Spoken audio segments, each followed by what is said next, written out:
გადაცემას ვიწყებთ სტუდიაში მყოფ სტუმრებთან ლაცისკარიშვილი, თამარ ონიანი არიან ჩვენი სტუმრები, ახალგაზრდა იურისტთა ასოციაციის თავმჯდომარის მოადგილე და წამების მსხვერპლთა რეაბილიტაციის ცენტრის ხელმძღვანელი. ჩვენ ვხედავთ რა მოცემულობა არის 28 ნოემბრის შემდეგ ქვეყანაში. ოპოზიცია, მთელი ოპოზიციური სპექტრი პრეზიდენტთან ერთად მოუწოდებს ხელისუფლებას, რომ დაინიშნოს ახალი არჩევნები, დღეს გაისმა ვადამდელი არჩევნების მოთხოვნა. ყოველ შემთხვევაში ახლა ოპოზიციური სპექტრი გადის კონსულტაციებს სალომე ზურაბიშვილთან, თუ როგორ ესახებათ მათ ამ კრიზისიდან გამოსვლა. თქვენი პირადად მოსაზრება როგორი არის, რა მოცემულობაში ახლა ქვეყანა და როგორ უნდა განმოხდეს ამ მძიმე ვითარების განმუხტვა? ჩვენი სამოქალაქო საზოგადოების პოზიცია არის ის და დღეს რაზეც სასაუბრად მოვედით აქ, არის ის, რომ 28 ნოემბრიდან რაც დაიწყო საქართველოში, ეს არის უპრეცედენტო საქართველოს ბოლო 10 წლეულის ისტორიის განმავლობაში მასშტაბი წამების და არახმოვანური მოპყრობის მშვიდობიანი დემონსტრანტების მიმართ. თქვენ ახსენეთ, რომ გიორგი ზერეკიძე იქნება თქვენი მომდევნო სტუმარი. ჩვენი ორგანიზაცია წამების მსხვერპლთა რეაბილიტაციის ცენტრი დადიოდა არასრულ წამთა დაწესებულებაში, როდესაც სააკაშვილის რეჟიმი აწამებდა საპატიმროებში ადამიანებს, ეხმარებოდა მათ. ჩვენი ორგანიზაცია უწევდა დახმარებას ადამიანებს, ვინც 7 ნოემბრის დროს დაზარალდნენ, 26 ნოემბრის დროს დაზარალდნენ. მე აღარ მეგონა, რომ 2012 წლის მერე საქართველოში ვისაუბრებდით წამებაზე. ადამიანის ორგანოთა დარღვევაზე, ძალის გადამეტებაზე. კი ბატონო, ეს ყველაფერი ხდება, მაგრამ 2024 წელს საქართველოში დაბრუნდა წამება. და ესეთი ფართო მასშტაბი მანიფესტაციის დროს წამებას არ ქონია მე-20 საუკუნის საქართველოს 21 საუკუნის საქართველოში. ამის პრეცედენტი ჩვენ არ გქონია. ჩვენი ორგანიზაცია 2000 წლიდან მუშაობს და არც 26 მაისს. მასშტაბურობა და სისტემატიურობა არანაირად. 2000 წელს, როდესაც ჩვენი ორგანიზაცია დაფუძნდა, კახათ არგამაძის შინაგან საქმეთა სამინისტროა ხალხი ცვიოდა მაშინ. მაგას მოვესწრეთ და მან მაგაზე ვმუშაობდით, თქვა 2006 წლიდან, როდესაც ნულოვანი ტოლერანტობა გამოაცხადა სააკაშვილმა და მზარდი გახდა ეს პენიტენციურ სისტემის შიგნით წამება. ამის მოწმენი ვიყავით, თითქოს წამება გავიდა დისკურსიდან 21 საუკუნის, ვთქვათ, მეორე დეკადის დისკუსიიდან საქართველოში. უამრავი უფლებადარღვევა გაქვს. წამება აღარ იყო ის მთავარი პრობლემა, რასაც უფლებადარღვევების კუთხით ვხედავდით და დააბრუნა იმანიშვილის რეჟიმმა დააბრუნა წამება და მინდა ვთქვა, რომ მანიფესტაციის დარღვევის კუთხით ეს უთანასწორდება იმას, რაც ხდებოდა 2020 წლის ბელორუსში, რასაც რუსეთის ომონი ახორციელებდა, თქვა 2012-ში ხარც ხდება იქ მანიფესტაცია. დღეს ჩვენ იმაზე სასაუბრად მოსულები, რომ მსოფლიოში ყველაზე ავტორიტეტულმა და წამყვანმა წამებაზე მომუშავე ორგანიზაციებმა უსწრაფესად, მინდა გითხრათ, რომ 2 დეკემბერს უკვე განცხადება გააკეთეს და თორსები 9 დეკემბერს უკვე საქართველოში იყვნენ. საერთაშორისო დიდი ორგანიზაციები მოგხსენებათ ასეთ ტემპში არ მოქმედებენ, მაგრამ წარმოუდგენელი ოპერატიულობით ჩამოვიდნენ საქართველოში, იმიტომ რომ მათაც არ ჯეროდათ რა მასალასაც უგზავნიდით, რომ ეს მართალი არის და უზარმაზარი მისია შეიქმნა, არსებობს გლობალური კონსორციუმი წამების საწინააღმდეგო ორგანიზაციების. დღეს გუშინ დასრულდა მათი მისია. დღეს დადეს პირველადი მონაცემები დანგარიში და ისინი ლაპარაკობენ უპრეცედენტობაზე მოკეთ იმ წამების, რაც ხორციელდება და ეს ორგანიზაციები, თამარი არის იურისტი, დამეთანხმება, არასათანადო მოპყრობას, თქვათ, იურისტები ხმარობენ ხშირად, მაგრამ წამება არის ადამიანის უფლებათა კონვენციაში ყველაზე მძიმე დანაშაული, ერთ-ერთი ყველაზე მძიმე თუ არა ადამიანის მიმართ. და ისინი საუბრობენ, აი სიტყვა წამება არის არაერთხელ ნახსენები მათ წინასწარ ანგარიში. მეთოდოლოგიაზე მინდა მოგითხრათ, რომ ჩვენ თავდაპირველად გაუგზავნეთ ღია წყაროებიდან ინფორმაცია. შემდეგ მათ უშუალოდ 99 ადამიანს ესაუბრნენ, სასამართლო სამედიცინო შემოწმება მოხდა 11 ადამიანის, ეს ძალიან მრავლისმომცველი, ასე ვთქვათ, პროცესი და პროცედურა არის. გაეცნან უამრავი ადამიანის სამედიცინო დოკუმენტაციას და აი ამის საფუძველზე დადეს მათ უმძიმესი წინასწარი შეფასება, წინასწარი დასკვნა. მათი შეფასება გაგრძელდება, ეს იქნება, ვთქვათ, ადამიანების ფიზიკური გასინჯვა. მე აღარ ვსაუბრობ, იმედია მოგცემა საშუალება, რომ ვილაპარაკოთ რა ფსიქიკური ზიანი, გარდა ფიზიკური ზიანისა, გარდა თავის ტრავმები, რაც აქვთ მიყენებული და საუბარი ამ დასკვნაში სისტემატიურობაზე, მიზან მიმართულებაზე, როგორ მეთოდოლოგია რა გიხსნათ რა გამოვლინდა, მოდელი გამოვლინდა ძალადობის და წამების ადამიანების, რომ აბსოლუტურად სხვადასხვა ლოკაციებში ეს სამარშრუტო ტაქსები თუ მინივენები თუ რაც იქნება სამარშრუტო ავტობუსები, რომლებიც სპეციალურად სახელდახელოდ იყო მოწყობილი იმისთვის, რომ გამოცარიელებული, გამოშიგნული სამარშრუტო ტაქსი ხომ არ გვინახავს, გამოშიგნული მანქანები, სადაც ადამიანებს აბავდნენ, რიგ შემთხვევებში ერთმანეთზე იყვნენ მიბჯენილები, ასე ვთქვათ, სისხლის სუნი იდგა ყველა, სისხლის სუნზე საუბრობს ყველა, ლაპარაკობენ, ვთქვათ, ერთი ადამიანისგან მახსენდება მისი მონათხრობი, რომ ღამე მესიზმრება მეორე ადამიანს როცემდნენ ცხვირი მოეგლიჯაო. აი ეს არის ის, რავი, მასშტაბის, ისასტიკის, რაზთანაც გვაქვს საქმე, აი ამ ძალიან მოკლე დროის მონაკვეთში. რა თქმა უნდა, ამას თქვა წინაპირობაც ჰქონდა, მაგრამ რაც 28 ნოემბერს დაიწყო, ეს არის უპრეცედენტო, თავს დავდებ 24 წელი წამების სფეროში მუშაობ. რა ვიცი მე, ფილიპინებიდან გვატემალამდე მთელ მსოფლიოში მუშაობ ამ საკითხზე. რასაც ჩვენ შევეხეთ საქართველოში ბოლო პერიოდში, აი მართლა ბელორუსს უკავშირ თუ შევადარებ, თქვა ჩემი პირადი გამოცდილებით, სადაც მიმუშავია და რუსეთთან თქვა არ მიმუშავე, რუსეთს არ მიმუშავე, მაგრამ მსმენია, თქვა რა კანონზომიერება იყო დემონსტრანტების წამებაზე ვსაუბრობ რუსეთში. თქვენ თამარ გუშინ საიამ წარმოადგინა ანგარიში იმ ადამიანებთან დაკავშირებით, რომელთა მიმართ სისხლის სამართლის საქმეები არის აღძრული და მოითხოვეთ, რომ პროკურატურამ აღკვეთის ღონისძიებები, ამ შემთხვევაში უმაღლესი აღკვეთის ღონისძიებები, პატიმრობები იყოს შეცვლილი უფრო მსუბუქი აღკვეთის ღონისძიებებით, რა არგუმენტებზე და გარემოებზე დაყრდნობით ითხოვთ აი ამ შუამდგომლობის შემსუბუქებას პროკურატურისგან. მოგესალმებით. პირველ რიგში მნიშვნელოვანია, რომ საზოგადოებრივი მაუწყებელი ეთერს უთმობდეს სამოქალაქო საზოგადოებას. ჩვენ ეს შესაძლებლობა წარსულში არ გქონია იმ მნიშვნელოვან საკითხებთან დაკავშირებით, რომელზეც საია წლებია მუშაობს და ჩვენი არსებობის ისტორიაში 1,300,000-ზე მეტ ადამიანს უფასო იურიდიულ დახმარება გავუწიეთ და დღეს მნიშვნელოვანია, რომ ამ ეთერით მათ შორის საზოგადოებას გავაგონოთ ის ხმა და ის პრობლემები, რაზეც დელა საუბრობდა და რაზეც საუბარსაც ახლა მე ვაპირებ. 28 ნოემბრიდან ჩვენ ვხედავთ შეკრების უფლების ჩახშობას მრავალი სხვადასხვა გზით. ერთი ეს არის, რა თქმა უნდა, ყველაზე მძიმე წამება, რომელიც არის აბსოლუტურად აკრძალული ქმედება საერთაშორისო სამართლით და ასევე ჩვენი კონსტიტუციით და კანონმდებლობით და ასევე ის სხვა მექანიზმები, რომელიც გამოყენებული არის დემონსტრანტების წინააღმდეგ. საი ასევე აკვირდება სისხლის სამართლის საქმებს სასამართლოში, თქვენი კითხვაც ამას უკავშირდებოდა და ამასთან დაკავშირებით ჩვენ ხვალ გამოვაქვეყნებთ დეტალურ ანგარიშს ჩვენს მიგნებებს ამ პროცესთან მიმართებით და რაც შეგვიძლია ვთქვათ ამ ეტაპზე და რაც წარსულშიც გაგვიჟღერებია არის ის, რომ თუნდაც აღკვეთის ღონისძიების მოთხოვნასთან დაკავშირებით, რაზეც თქვენი კითხვა მიემართებოდა, პროკურატურა არ წარუდგენს სასამართლოს იმ ინდივიდუალურ გარემოებებს და შაბლონურად ასაბუთებს აღკვეთ ღონისძიებას, რაც დამეთანხმებით, რომ სამართლებრივი სახელმწიფოსთვის, რომელსაც აქვს პრეტენზია, რომ აქვს სასამართლო სისტემა, არის კატეგორიულად მიუღებელია ასევე ადმინისტრაციული უწყება. კატეგორიულად მიუღებელია ბრალდების მხარის მიერ შაბლონური ტექსტის წარდგენა სასამართლოში ყოველგვარი მტკიცებულებების გარეშე. არა იურისტი მაყურებლისთვისაც მარტივად გასაგები რომ გახდეს, ინდივიდუალურ პირს პროკურატურა წარუდგენს ბრალს დებს მას იმაში, რომ მან დანაშაული ჩაიგნა, თუმცა მტკიცების ტვირთი არის სახელმწიფოზე. მან უნდა წარადგინოს ის მტკიცებულებები, რომლებსაც ლოგიკურად ექნება ერთმანეთთან კავშირში და რომელიც დაადასტურებს ამ კონკრეტულ შემთხვევაში იმას, რომ კონკრეტული აღკვეთის ღონისძიება პატიმრობა უნდა იქნეს გამოყენებული. წლებია აღკვეთის ღონისძიების დასაბუთების სტანდარტი, მარტო ამ პროტესტებთან დაკავშირებით კი არა, წლებია პრობლემა არის და ამ საკითხს არ აქცევს ყურადღებას არც პროკურატურა და არც ესე ვთქვათ სასამართლო სისტემა აქ უნისონში მოქმედებენ ისინი. წამების საკითხზე და წამების ხერხებზე ლელამ დეტალურად ისაუბრა და მე მინდა ვისაუბრო სპეციალური საგამოძიებო სამსახურის უმოქმედობაზე, იმიტომ რომ არანაკლები წილი და პასუხისგებლობა აქვს მას ამ აქტებთან მიმართებით.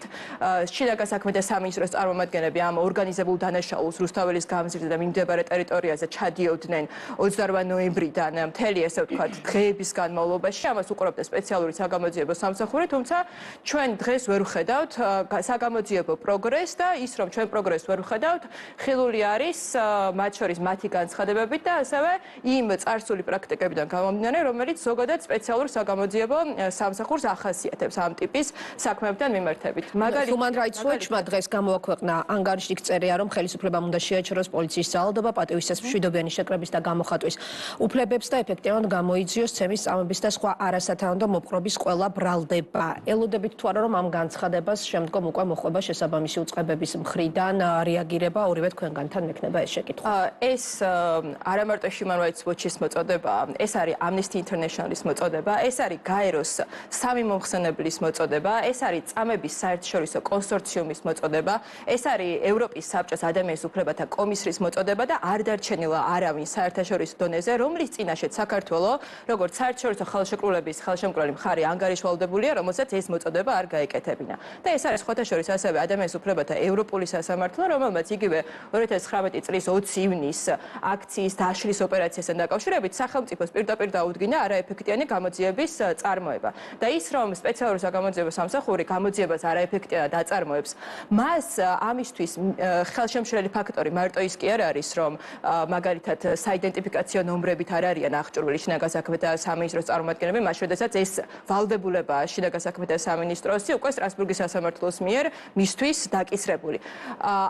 ამის მიღმა სპეციალურ საგამოძიებო სამსახურს მარტივად შეუძლია შინაგან საქმეთა სამინისტრომ გამოითხოვოს გეგმა, რომელიც ყველა აქციის დაშლის წინ, დარბევის წინ აუცილებლად უნდა შედგეს. ეს არის მათი საკანონმდებლო ვალდებულება. ამ გეგმაში უნდა ეწეროს, ვინ არის კონკრეტული დანაყოფების ხელმძღვანელი პირი, რა სპეციალური საშუალებები გამოიყენება და დღემდე ჩვენ არ ვიცით, რა ტიპის ქიმიური ნივთიერებები გამოიყენება აქციის დასაშლელად და იგივე ის სამედიცინო მტკიცებულებები, რომელიც კონსორციუმის დღევანდელ განცხადებაში არის მოყვანილი, ადასტურებს იმას, რომ ადამიანები უჩიოდნენ დღეების განმავლობაში, 2 კვირის განმავლობაში იგივე სასუნთქი გზების პრობლემას და ასე შემდეგ და არაერთი დემონსტრანტი აღნიშნავს იმას, რომ წყლის ჭაულში გარეული არის ქიმიური ნივთიერება, რომლის შესახებაც ჯანდაცვის სამინისტრომაც კი არ იცის. სულ მცირე საჯაროდ არ არის ამაზე ინფორმაცია და ეს არის ის ელემენტარული წინაპირობა, რომელიც თუნდაც მედპერსონალს სჭირდება იმისთვის, რომ მათ საკუთარი ვალდებულება შეასრულონ და ადამიანს, ესე ვთქვათ, ჯანმრთელობის პირველადი დახმარება აღმოუჩინოს. როდესაც ხელისუფლებასთან ისმევა კითხვები გამოძიებასთან დაკავშირებით, თუ რატომ არ არიან პასუხისგებაში მიცემული ადამიანები, ამ დრომდე არის ყოველთვის აქცენტირება იმაზე, რომ საჭირო არის მტკიცებულებათა მაღალი სტანდარტი, რომ გარკვეული ვადები აქვს გამოძიებას და ამ ვადებში უნდა მოხდეს ძიების პროცესის წარმართვა. როგორ იქნება თქვენი პასუხი ამ განცხადებებზე? მე მგონი ასეთი ხილული პირდაპირ ეთერში წამებას პირველად ვესწრებით საქართველოში.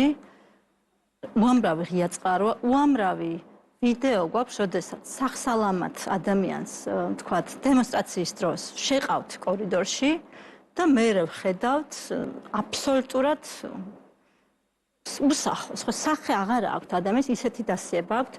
თავის ტრავმა, გატეხილი ცხვირი, ჩატეხილი ლავი წები, მე აღარ ვსაუბრებ იმ არახილულ ტრავმებზე, რასაც, თქვათ, მაყურებელი ვერ ხედავს, ხო? ზღვა მასალა და ზღვა მტკიცებულება არის.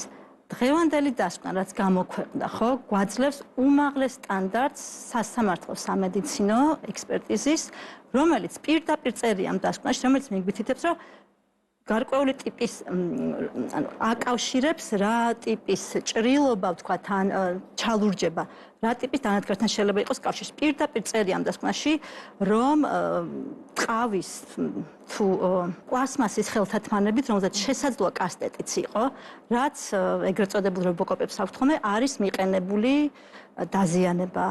არის უამრავი მტკიცებულება, ვთქვათ, იმისი თუ რა დიაპაზონით არის მიყენებული, არის ჩატეხვა, ვთქვათ. აქ პირდაპირ წერია ამონარიდი შემიძლია წავიკითხო, რომ რიგ ბევრ შემთხვევაში დაზიანებების მოდელი და კანონზომიერება მაღალი თანმიმდევრობით ადასტურებს მსხვერპლთა განცხადებას, ანუ ესენი ზომავენ, სინჯავენ ადამიანს და დაზიანებებს ზომავენ, მხოლოდ მონათხრობს არ ეყრდნობიან. და მხოლოდ თქვათ ვიდეოს, რომ შეიძლება თქვათ კადრში ჩანდეს ჯამთელი, მერე ჩანდეს ნაცემი, მაგრამ არ ვიცით რა ხდება, ხო? აი ამ დასკვნაში წერია, სასამართლოს სამედიცინო დასკვნაში. ბევრ შემთხვევაში დაზიანებების კანონზომიერება, ეგრეთ წოდებული პატერნი მაღალი თანმიმდევრობით ადასტურებს განცხადებას, რომ მათ ჯერ მსხვერპლებს ჯერ ბოჭავდნენ, შემდეგ ურტყავდნენ და ფეხით დგებოდნენ მათზე. ხშირად ეს ხდებოდა სატრანსპორტო საშუალებაში, რაც უზრუნველყოფდა მათი მოქმედების საიდუმლოებას, სრულ კონტროლსა და დროს. ანუ დროში იყო ეს გაწელილი, არავინ ამის მოწმე არ იყო, წარმოუდგენელი არის, რომ რომელიმე მსხვერპლმა დააიდენტიფიციროს ის ძალოვანი, რომელიც მასე ძალადობა, რადგანაც ყველას ჰქონდა შავი ნიღაბი, არავის არ ჰქონდა მაიდენტიფიცირებელი ნიშანი. ეს არის ყველას რეკომენდაცია, რომ გასაგებია, რომ სპეციალური დანიშნულების რაზმი არ უნდა იყოს სახით იდენტიფიცირებული. ანუ მტკიცებულებებს რაც ეხება, დიახალბნავალი, ან ეს მხოლოდ მოწმეთა განცხადებები კიდევ გაქვთ თუ არა დამატებით მოპოვებული? კი ბატონო, მოწმეთა განცხადებები არის, ღია წყაროების ინფორმაცია, სასამართლო სამედიცინო ექსპერტიზა არის წამყვანი მტკიცებულება, რომელიც, აი რა ვიცი, თქვენ რომ მიდიხართ კარდიოლოგთან, ხო, გული მტკივა ეუბნებით. ის ჩაგიტარებთ რაღაც გამოკვლევებს, აგიღებთ ანალიზებს და ამის საფუძველზე დაადგენს გტკივათ თუ არ გტკივათ, თუ გტკივას რის გამო გტკივათ, ხო? იგივე სისტემა არის სასამართლო სამედიცინო შეფასების. და სწორედ აი ამ სასამართლო სამედიცინო შეფასების საფუძველზე დგინდება და ეს არის, რა ვიცი, უმაღლესი სტანდარტის მტკიცებულება. დროულობის ნაწილზე დავამატებ თქვენი შეკითხვა ეხებოდა გამოძიებას თავის ვადები აქვსო, ეს იყო თქვენი შეკითხვა და მინდა გითხრათ, რომ დიახ, ნამდვილად გამოძიებას თავის ვადები აქვსო, გამოძიების დროულობა და სისწრაფე არის ის პირველი კრიტერიუმი, რომელიც ეფექტიან გამოძიებას უნდა ახასიათებდეს და აქ ზუსტად იგულისხმება ის, რომ საგამოძიებო ორგანომ სწრაფად უნდა მიანიჭოს დაზარალებულებს დაზარალებული სტატუსი, სწრაფად უნდა ჩაატაროს სამედიცინო გამოკვლევა იმისთვის, რომ მტკიცებულება არ დაკარგოს და ამასთანავე მთავარი ამოსავალი წერტილი არის სწორი კვალიფიკაცია დანაშაულის. თუ დანაშაულის კვალიფიკაციას არასწორად გააკეთებს უწყება, ცხადია, რომ ამით ის გამოძიების ფარგლებს გამოძიება შემდეგი კვალიფიკაციით სამსახურებრივი უფლებამოსილების ძალადობით გადამეტება. ეს არის არასწორი კვალიფიკაცია. ამის სწორი კვალიფიკაცია არის წამება, არაადამიანური დამამცირებელი მოპყრობა და სწორი კვალიფიკაცია არის ზუსტად ის პრერეკვიზიტი, რომლის შედეგადაც შემდეგ მოხდება გამოძიების ფარგლების განსაზღვრა და ჩატარდება შესაბამისი საგამოძიებო მოქმედება. თუ თავიდანვე წამებად არ არის დაკვალიფიცირებული ეს ქმედება, მაშინ როგორ მოხდება მართლმსაჯულების აღსრულება ამ ფაქტებთან მიმართებით, იმიტომ რომ კიდევ ერთხელ ეს არ იყო უფლებამოსილების გადამეტება. უფლებამოსილების გადამეტება შეიძლება ადგილი ქონდეს იზოლირებულ ინდივიდუალურ ინციდენტურ შემთხვევაში. ამ შემთხვევაში ჩვენ გვაქვს კოორდინირებული, სისტემური, ორგანიზებული დანაშაული და ამ ყველაფერს ადასტურებს ზუსტად ჩვენებების თანმიმდევრულობა, ასევე ინციდენტების განმეორებითობა და ზუსტად მათ დამი მიყენებული ის დაზიანებები, ამ დაზიანებების მსგავსება, რომელიც ადამიანებს აქვთ. ეს იყო ფართომასშტაბიანი სისტემური წამება, არაადამიანური მოპყრობა, რასაც აქციის ორგანიზაციას კომუნიკაცია სპეციალურ საგამოძიებო სამსახურთან ძიების კონტროლთან დაკავშირებით. ჩვენ წლებია გვაქვს სპეციალურ საგამოძიებო სამსახურთან.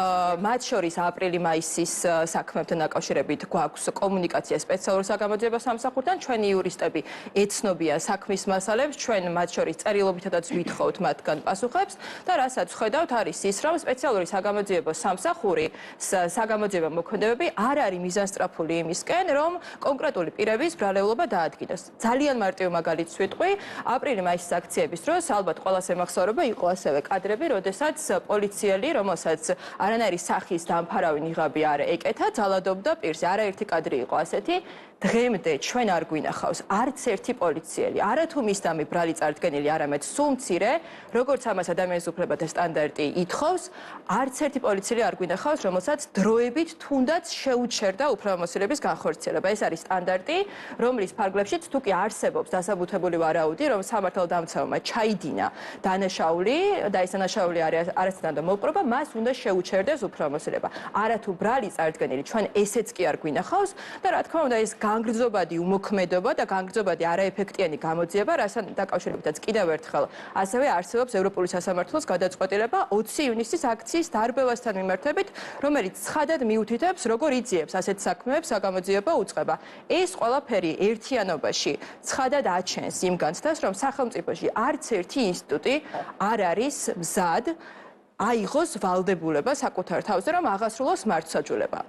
ამის გამო ჩვენ სამოქალაქო საზოგადოების ორგანიზაციებმა 13 დეკემბერს საჯაროდ განვაცხადეთ, რომ დავიწყეთ ამ ფაქტების დოკუმენტირება, თქვენი ეთერითაც მიუმართავ ასევე დაზარალებულებს.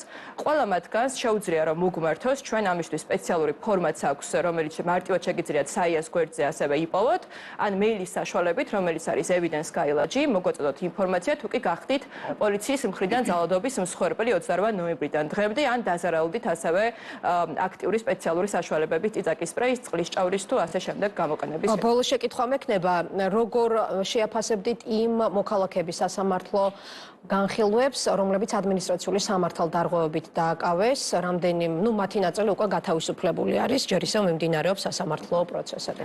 ადმინისტრაციულ სამართალდარღვევათა კოდექსი, რომელიც 1994 წელს არის მიღებული, ამ კოდექსის პრობლემურობაზე არაერთი წელია საია საუბრობს, მაგრამ საია მარტო არ არის ამ საუბარში.